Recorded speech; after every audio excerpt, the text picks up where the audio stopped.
We all remember recess growing up in school. Recess was a time of day where you could have all the conversations that you could not have in class. Recess is where the real conversations are had. And real conversations are what we're going to have. In each episode of the Recess Podcast, I'm going to have real conversations explaining students in school.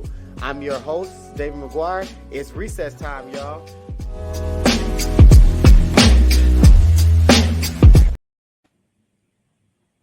What's happening, good people? It's David McGuire, the host of the Recess Podcast. We're back with episode 5. I've been waiting for this episode. It's titled The X Factor. And this is one of the rare episodes where I am host and guest, because we have 4 hosts on this show. I'm joined by, I guess it would be 4/17 of the X Factor. Something like that. How many is it? 20? I don't know. It don't matter. But I'm with the crew. So this episode is titled The X Factor because we're going to give you guys a little preview into our group chat. So we're bringing our group chat to the podcast tonight. So I hope y'all enjoy it. I'm joined by my fellow X Factor, Surge Indy 2022 fellows. I'm going to let them introduce themselves. But how y'all doing tonight? Good. Yeah. Yes. Drop the X. You already know. So we're going to start with introductions. Alex, I'm sorry with you, brother. Good brother, how you doing, man? I'm good, man. How are you? Man, I can't call it. Artist educator. I work in the district in Indiana. In Indiana, absolutely. Yeah, keep it vague. Yeah. I'm gonna turn it to my sister who was in Cabo, then bring us no sunshine, no sand, no nothing. I tried. What's up, good people? My name is LaToya Black. I am an education consultant. I work in the city of Indianapolis and work for various different people and organizations across the United States of America, just providing coaching and consulting. I also work with a lot of youth who are experiencing homelessness and housing insecurity. Good. And last but not least, my other sister, who a couple of weeks ago we was on opposite sides. When the Colts played the Bills, they got away with a lucky victory, but it's all good now. I forgive you and your Bills for beating us. But go ahead and introduce yourself to the folks. Well, my name is Nigena Livingston, and I'm happy to be here amongst you all. I'm a teacher, instructional coach, principal, school founder, consultant with the Living Education Access Project. Had to plug myself right there. Consulting is designed to support teachers and leaders in providing their students with access to equitable experiences. I consider myself a servant leader. So I love helping teachers and leaders recognize and lean into their strengths and their values, lead from the heart and not with pretentiousness and bureaucratic processes and policies. I'm in the process of opening a new school in fall of 2025. So here for your girl. And yeah, I'm happy to be here today. I appreciate each of y'all. I know I was a little needy and demanding, but y'all definitely came through for me. So look, as I said in the opening, we about to give a preview into our group chat. And I just need to tell you, we talk about a wide range of topics in our group chat. Oh my gosh, yes, we do. Yep. But today we're gonna stay focused. We're gonna stay laser focused on, I think, something that's near and dear to all of us: the work that we do in education. And obviously, this is a wild time. And so I'm gonna jump right in because it's got to be a safe space. So Alice, I'm gonna yield to the ladies first, because I want to just ask y'all first, how y'all doing after the election and everything? How y'all feeling, and what's your like immediate reaction right now to as that comes back up, how you feeling about what's going to happen January 20th of 2025? Are we allowed to cuss? Yes. It's the recess. We keep it real. We cuss. I'm gonna be a lady today. I'm not gonna cuss, but listen, America, you in danger, girl. I think that we should be preparing ourselves right now for regression, recession, depression, all the Eshens. It's just really sad and kind of disheartening when you have such a qualified candidate like Kamala lose to a mediocre criminal con man It really is disheartening to start. Yeah. I just, as a woman who is an educator, a woman who's a woman of faith, and then a woman who happens to be Black, I just am immediately always triggered when someone asks me how I feel about the recent election.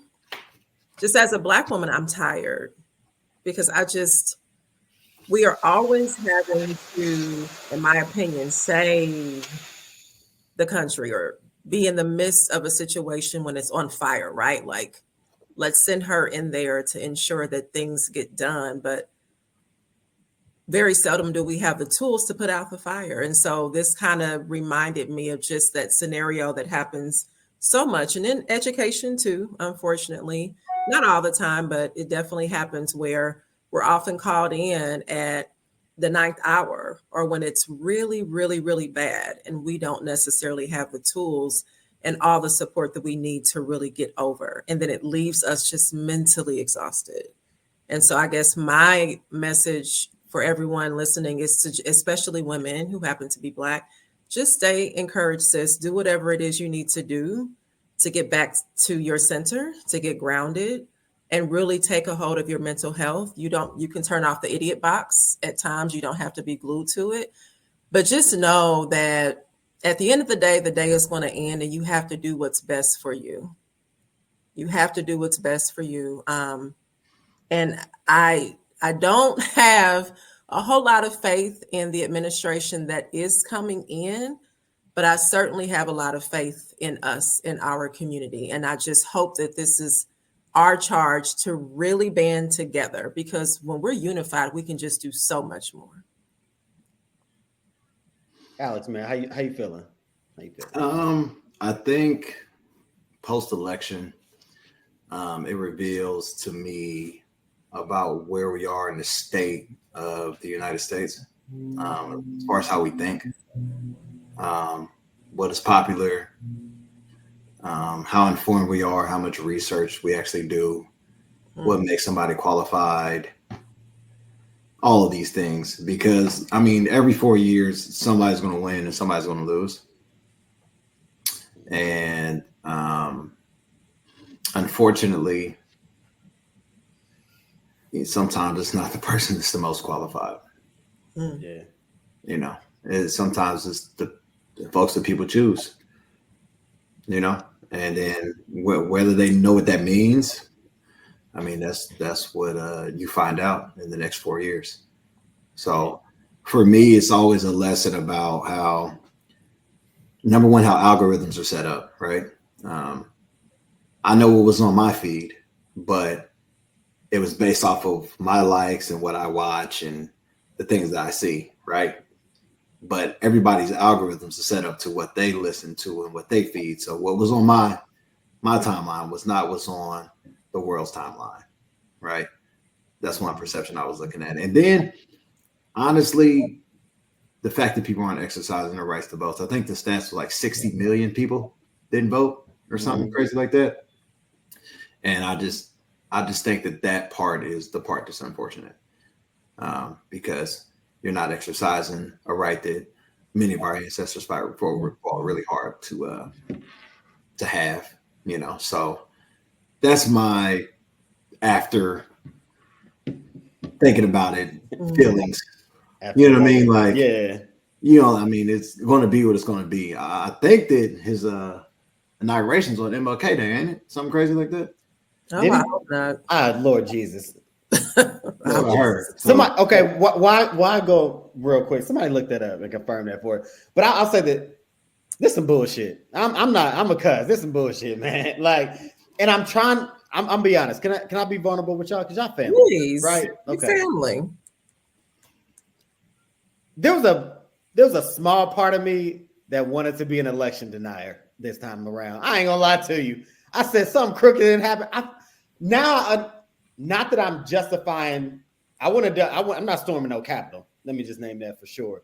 But when his people were mad last go round, I understand that feeling now, because I literally felt like this was stolen.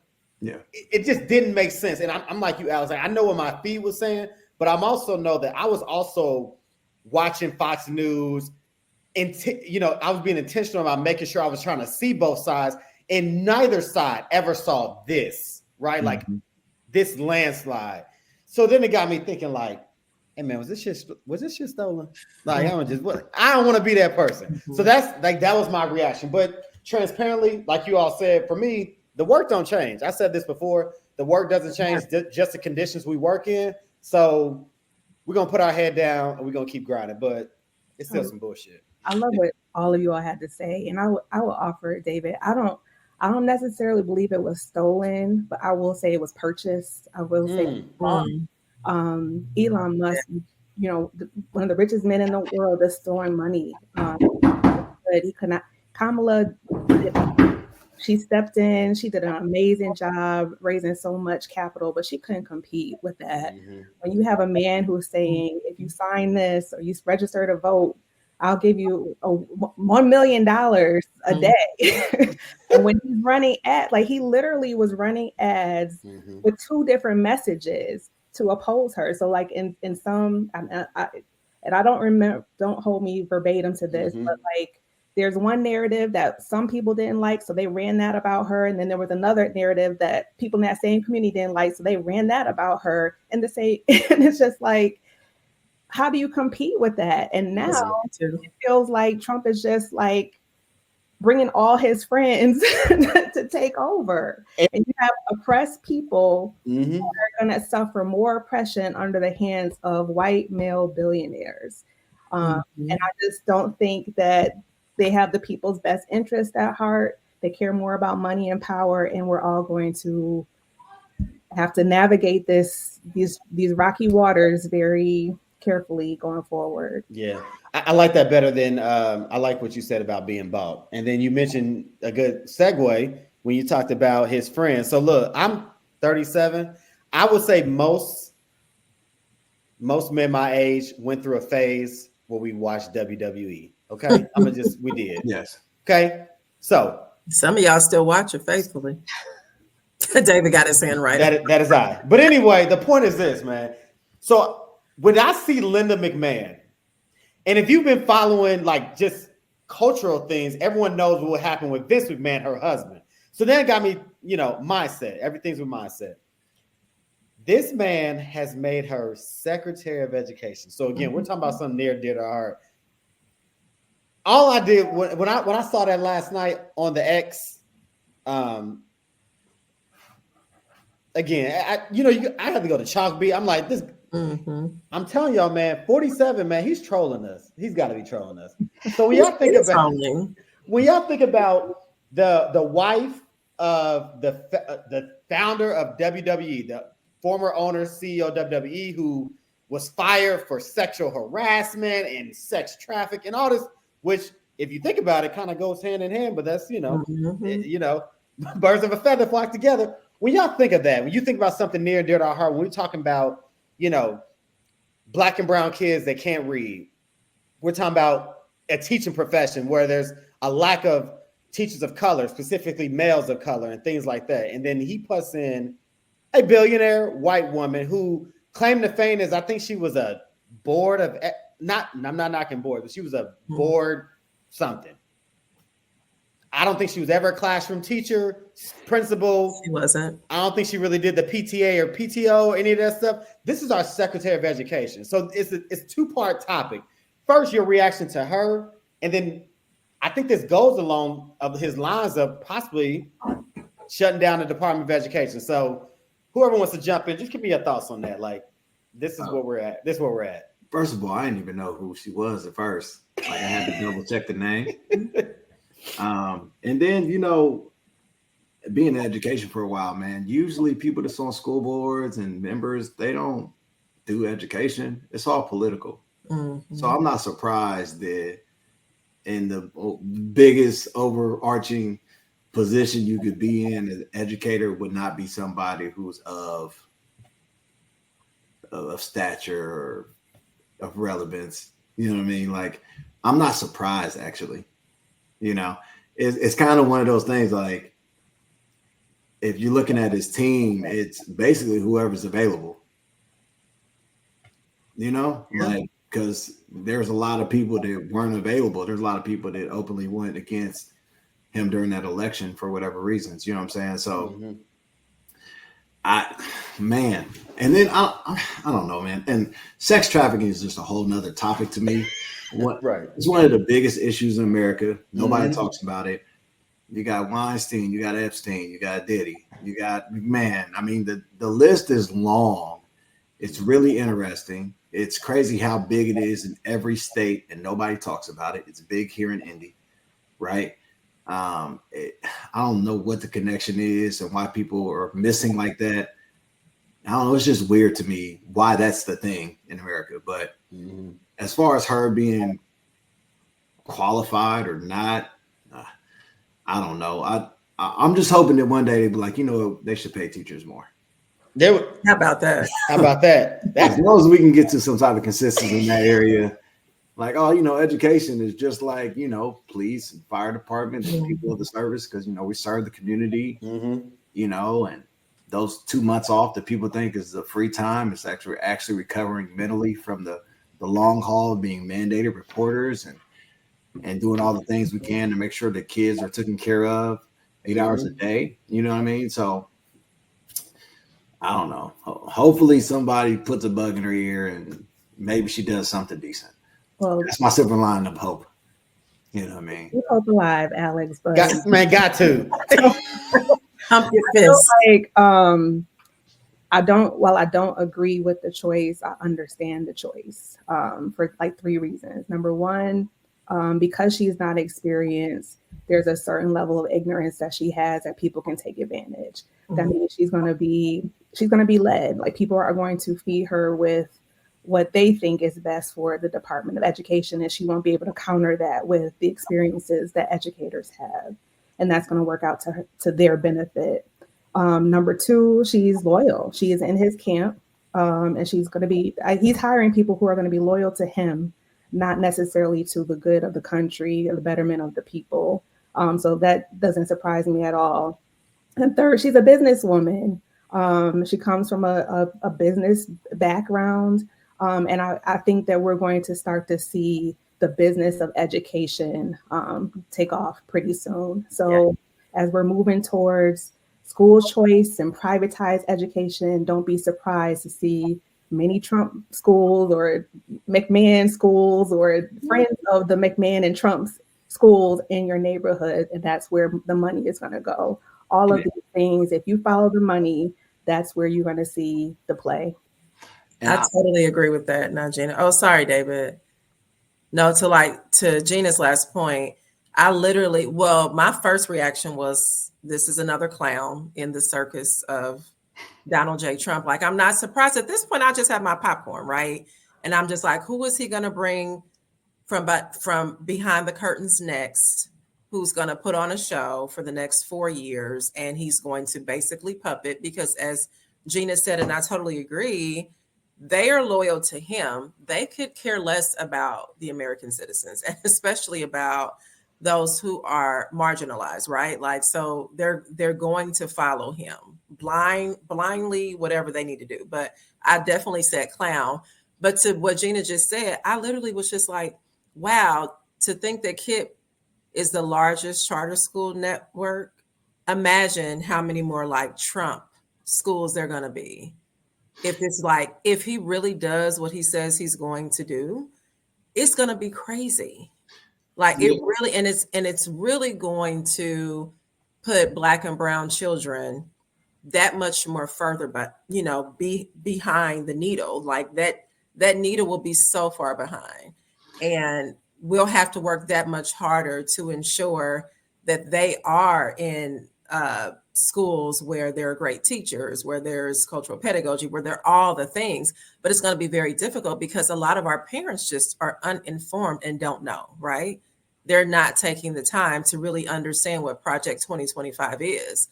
But I think we as a community, this is our call. Like, we are who W.E.B. Du Bois was describing as the talented 10th. This is what we need to do. We should have been doing it, right? But we're in a situation now, much like Alex said earlier, where we really have to start showing up and doing more and being consistent with it, because the next 4 years, whether we like it or not, it's going to be a circus. We just have to determine if we're going to be a part of that circus and be played like a puppet, or if we're going to break out of the circus, because we clearly know that Donald Trump is going to do what he wants to do. And he's so unbothered by what the American people want. As far as education, a couple of things. Like, they wouldn't be able to do it if we got to this point and take care of our community with our kids. Agreed. And ain't nobody going to say that. Ain't nobody going to talk about it. But it's like, that's true. If our schools weren't failing, then people couldn't come in and just drop a private napalm right in the middle of it and dismantle everything. This schools. Other districts that I've worked in, you can tell what schools do what based off of the community. Yeah. You can go to a parent-teacher conference and you know if that school is on point or not with the community. Right? Because I've been at one where it's like 7 parents show up and I got like 300 students. And I've been to others where it'd be like the building is jumping and there's just meet the teacher night. You know, and I think that like there's this lack of care in our community sometime about education, this thing of like, let's drop them off and you know, let the kid, the teachers take care of it. I've been on both sides of it, you know what I mean? And I want us to be like accountable in that aspect too. Like, I'm not really worried. Like, it's going to be what it's going to be. The places that get the charter schools, we can see it coming a mile away, right? You can kind of look at the areas. You can see like how stuff is dismantled or how transient the population is or the attendance rates, or if they're trying to pay people to make sure they come to school, you know, like all these things are in place. These are all indicators to be like, you know, this school is probably failing. So I just want us to be more accountable as a community. I was talking to my wife and I kind of realized, like, if you look at historically, number one, education was never for us, right? First, we couldn't read. Weren't allowed to read, right? Then we fought to do that. And then it was like, now we're not allowed to vote. And we fought to do that, right? And now it's like, well, how do you separate, right? We just want the resources for our kids, right? We want the same things. And they're like, nah, we're not going to give you that, but you can come with us, right? Segregate, like deseg, right? But that's not what we asked for originally, but we took it. And then you see districts like splitting. You go to an affluent place and it was one school and now it's a north and the south, or east and the west, or they redline. So it's still kind of the same stuff, different toilet. You know what I mean? Like, it just looks different. So I want us to be more accountable and more, hopefully, this is what I'm praying for, that this experience, however these next 4 years are, and we wake up and we actually become more involved and more intentional about what's going on in our communities and taking participation in voting, so on and so forth.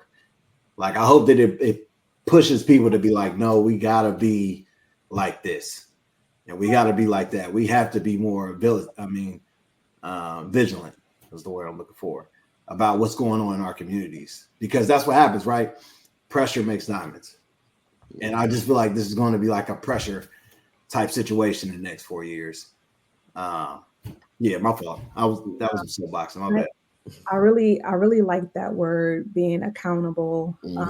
We've had conversations about this before. I don't ever want to like blame our communities for being in the state that they're in. Because I feel like there has been like a strategic COINTELPRO movement to get to that point. But we know that America is an individualistic society. Yeah. How can we, as Black people, economically disadvantaged people, English language learners, how can we get to our communities, or get our communities back to a point where we're more collective? Yeah. How do we bring back the spirit of we are a village? It's not enough if my kids are doing okay. I want all the kids to be doing okay. Mm-hmm. I feel like we've gotten very far away from that. So here's a practical, like real life example of what it looked like in my school.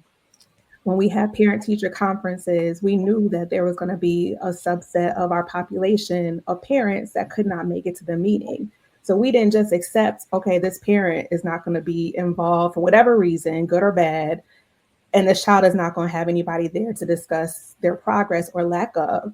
So we would kind of have surrogate team members come in and act as an advocate with that child. So if I knew Johnny didn't have anybody coming to the meeting, I'm coming to the meeting. I'm going to ask the teacher for this child's behavior plan. I'm going to ask what they need to do in order to close the gaps to get to their goals. Like, I'm going to help advocate. We don't get to choose our parents. We don't get to choose our neighborhoods. We don't get to choose any of that. And so we should not just act like if you're not privileged enough to be born with a parent who's going to be involved or engaged or for whatever, we shouldn't just discount them. We got to figure out how we can pull others up with us. I love that. I love that. Man, this is episode 5 of the Recess Podcast. I'm here with the X Factor. Y'all already listen. We got deep. We got heavy. This is our group chat, right? It ebbs and flows, and so we talked about the election, right? And I'm push that to the side because we kind of tapped into it. But I want each of y'all to, when I ask this, I want you to take one of these stakeholders, okay? And I want you to just kind of give me your, 1 minute, thoughts on the state. So either hit on the state of education for Black families, or talk about the state of education when it deals with Black students, or talk about the state of education when it comes to the Black community. So pick one of those. Whoever wants to jump in, just which one? You're going to talk about the student aspect, the state of it, the family, or the community. And I want to hear your thoughts on like where you see us at right now at this moment. I'm going to go 1 minute. Community, and it's teacher involvement, like men of color, women of color being in the educational system. There's always a decline. Like I said earlier, the district I work in is 22,000 people, and there's a total of 7 Black males. That's admin, teachers, and social workers. That's crazy. And it's hard because not only do I become the representative of a whole community, but then it's like I feel like I don't have advocates for myself. So now I'm kind of double looking. I got to make sure I stay sharp, make sure I'm not saying anything crazy, so it doesn't come back on me. And then it's like everything is, analyzed, right? So I want people to see the importance, but I also want people to recognize that like there is a place for it, regardless of where they're at, whether you're in an affluent. I know sometimes it's harder in suburban or urban districts and city districts sometimes because of the things we deal with. The pots are different. It's all still problems, right? But there needs to be more of us so kids can identify. Like if I asked y'all how many Black teachers you had, you probably wouldn't say no more than 10. 3. Your whole, I'm talking about from K to college. Okay, 7. I had more than 10 then. Yeah. Well, I went to HBCU, so. And I did too, but what's crazy is we didn't, and never mind. Keep going. That's a different conversation. Well, like the point is like it's far and few, and you remember. You know what I mean? And it's like we just need more of that. Unfortunately, like it's tiring sometimes to just be the only. I love that. So that's the state of education for community. Nigena, which one are you taking? I'll talk about Black families because it kind of rests on the point I was trying to make earlier. I just believe that none of us are free until all of us are free. And we really need to like own that. We should not let a school fail in our neighborhood, regardless of if we have kids or not. We should see each other. We are family. We are neighbors. We see the kids. We are aunties and uncles. Like, we got to make sure that our schools have what they need. So parents, It's not enough for you to just advocate for your child. You should be making sure that everybody is having a safe, positive, nurturing, rigorous academic experience. And providing that feedback to school leaders and making sure that your needs are being met, and that child that your child comes home and complains about, I would be curious. And I know we can't really talk about what's going on with that child, but like, asking the schools, what do you need? I love when parents would just come and just say, hey, Miss Livingston, we want to help you. What do you need? That was just such a breath of fresh air to me. And then I put them to work. LaToya works for an organization that comes in and brought tutors into our school. So when my teachers were struggling, trying to meet the needs of, the wide range of abilities and readiness levels in their classroom, I could tap her people in to help me. So I feel like as families, as people who have kids, people who've been kids in a public school, we just need to take a collective effort to make sure that our schools are given what our students need to position them all for success. I love that. So LaToya, I think this kind of worked out in our favor. So I want you to take students, because I want you, unless you already plan to talk about the organization you work with. Y'all just hosted a conference that is kind of, setting us on a good direction when it thinks about Black education and what we need to do moving forward. So if you want to touch on that a little bit. Absolutely. I had the opportunity to work, and I work for and through a coalition here in Indianapolis that's made up mostly of members of the Divine Nine. So those are the Black Greek letter organizations, and held an education conference and was really, truly delighted to see that there were a lot of young people there, and all of them were young Black males. And so I was working with them at their table and really listening to them. And they were really the voice of so many Black students in the city, and saying that they want teachers who look like them, because you can't be what you can't see. But then the teachers who are looking like them don't always have the opportunities to be in roles where they're at the table advocating for them a lot more. And they recognize that, right? They recognize that they are sometimes in schools where that pot, like Alex mentioned earlier, that money is low. And so they're not able to experience or have access to all the things that their counterparts may have access to in, more rich county. So these young people, Black students, we hear you. I want you to continue to advocate for yourself, to amplify your voices in your schools and your communities. It's not too late. I mean, it's not too early to start engaging in your civic rights, like going out and being very active and, meeting with your local councilman, talking about things that you want to change right now, because you can do it right now. And so at that particular conference, these young people had an opportunity to kind of chart which priorities were going to be necessary for us to start building what we're calling the five-year plan to improve on the educational outcomes of Black and Brown students in Indiana. And they ranked curriculum as number one. No, they ranked social issues as number one, and curriculum as number two. Just really impressed with the amount of time and intentionality they put into coming to that conference, which, by the way, was on a Saturday morning at 8 a.m. But I said all that to say that young people, you can get active, you can amplify your voice, you could serve in your communities now, you can serve in your schools now, you can go to the school board meetings, because quite frankly, you're the biggest key stakeholder, right?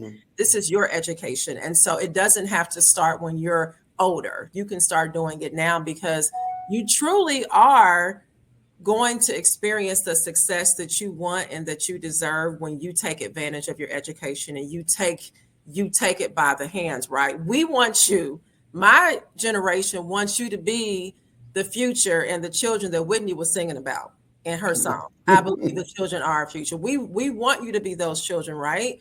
But we know that you can't be those kind of children if you don't start taking advantage of your education right now.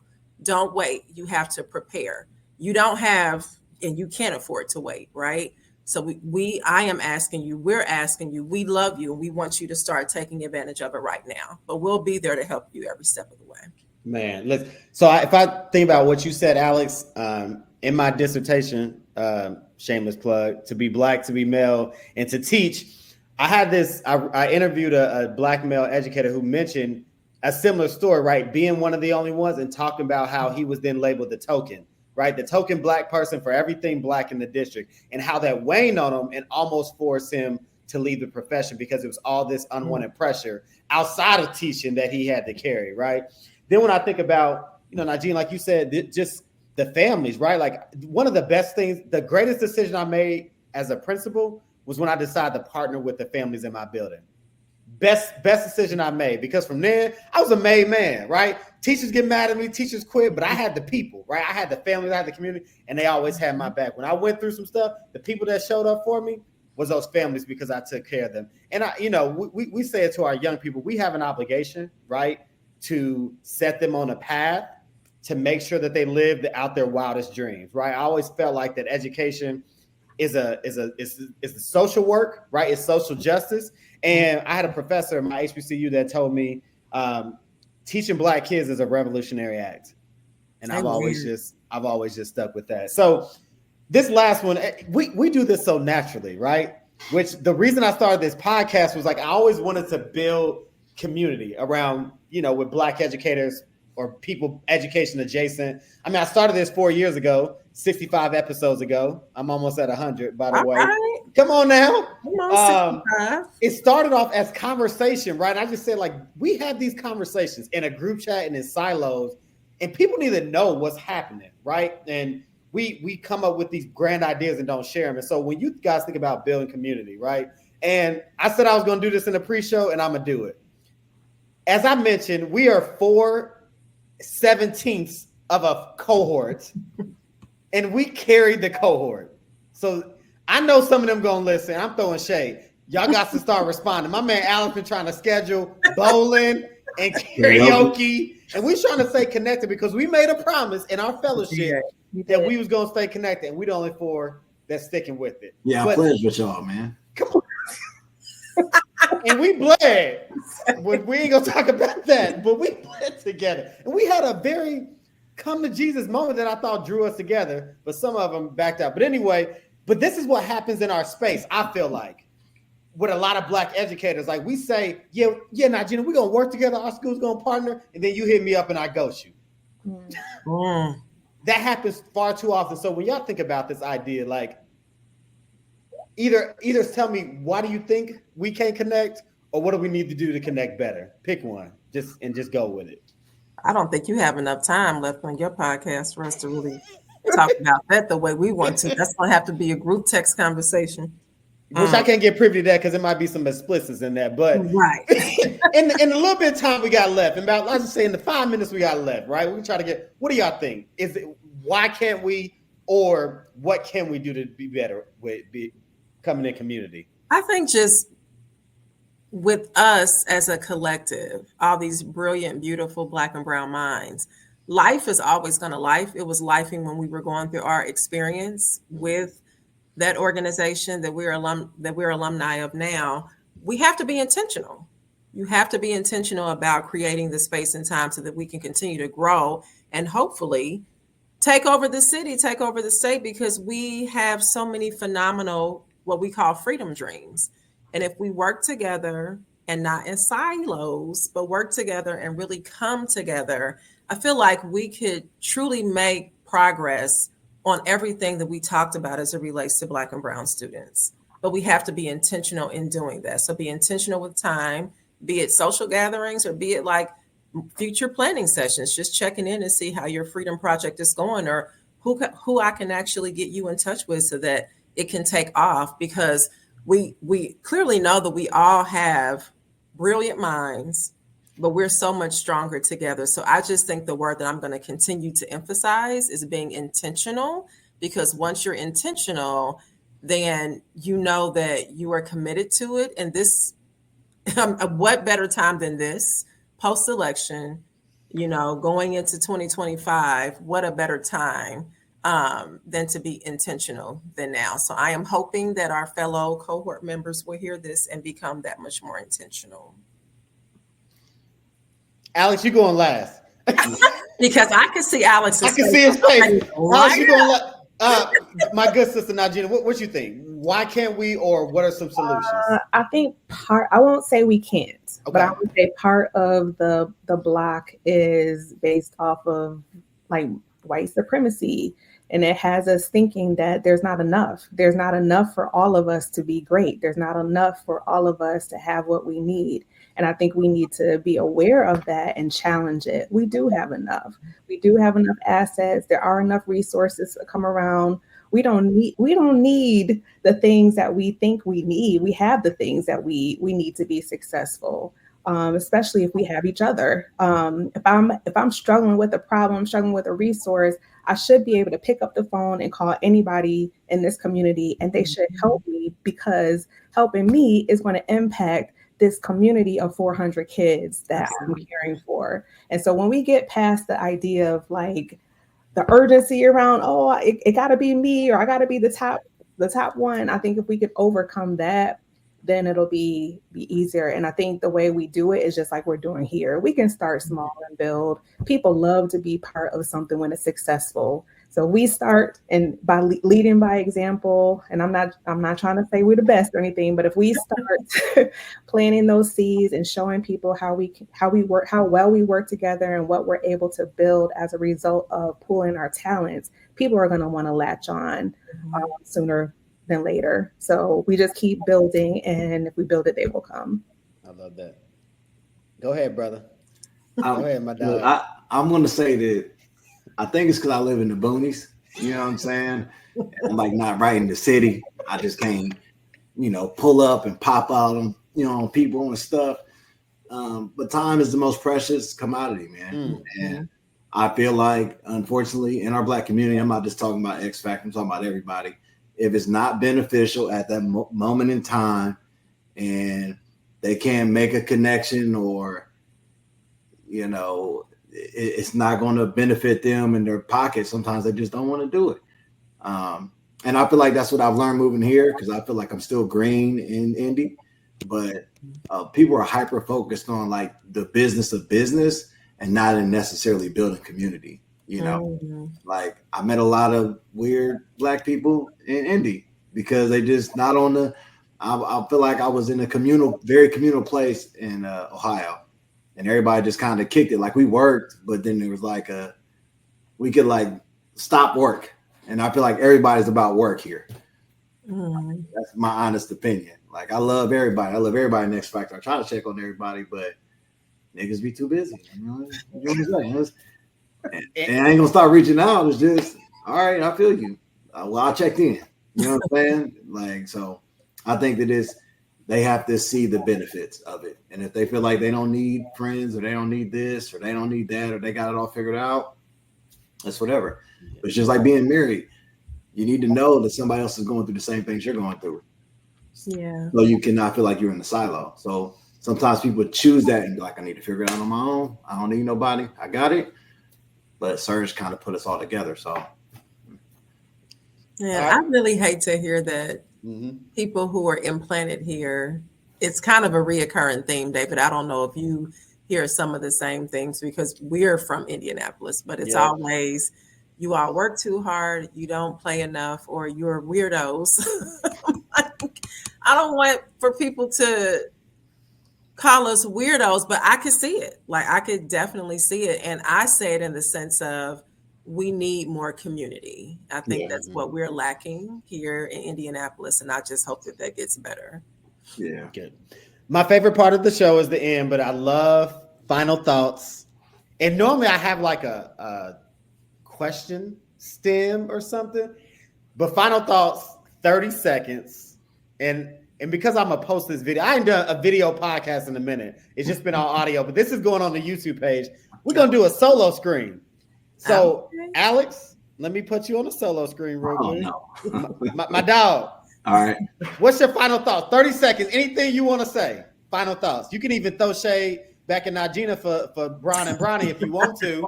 I mean, it's the Recess podcast. We can be real now. But what's your final thoughts, bro? 30 seconds. Anything you want. Man, I think that there need to be an emphasis on love the next 4 years and really building the community in whatever aspect that is. So that's the focus, like getting to the work in education. I love that. Sister LaToya, your turn. Hello. I really want to just say that nobody is coming to save you. You have to make it happen for yourself, but you also have to know that community is everything. So if you don't currently have it, take it upon yourself to build it, because you are not alone, and we are certainly going to need each other over the next 4 years. Nigena, don't say nothing about the Bills, but other than that, it's all yours. I won't say anything about my Super Bowl heading. But I will say that when I think about the pandemic, that was a very challenging time, and there was just a lot of despair, but I saw a lot of innovation come from that. And I think that that's what I'm optimistic about, the innovation that can come from us, not just accepting things as they are, but really working to build things as we want them to be for our children. So I'm seeing this as an opportunity. Rome must fall, and what new civilization can be built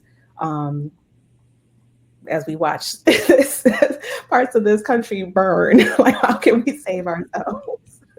Hey, my final thoughts is I'm working on this new protocol since I'm stepping back into school leadership. Okay, it's apology, push, and promise. So I'm gonna do that for each of y'all. Okay, so LaToya, here's my apology. Sis, you had an event that I didn't show up for, and I apologize for not showing up and supporting you in that event. Alex, my push for you is two things, man. We need that book, that coloring book with your drawings, and we need that podcast. So that's going to be my push to make sure you do that. And Nigena, here's my promise. And this is a promise to you and to us collectively. This will be the last thing that I try to get us involved with. When you go in front of the board to get approved for your school, my promise is I'm going to be there, and I'm going to make an effort to bring the rest of X Factor. Now, we know some of these Negroes don't like to respond, but I'm going to make an effort to get them there. But I promise I'm going to be there. So, again, I appreciate y'all for coming on. This has been episode 5. It's the X Factor. As I say with every episode, create the platform, control the conversation, change the culture. See y'all next time.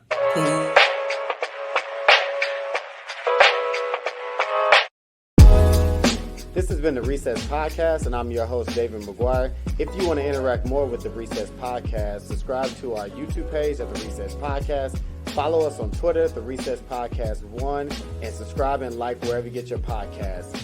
As I always say, create the platform, control the conversation, change the culture. See you next episode.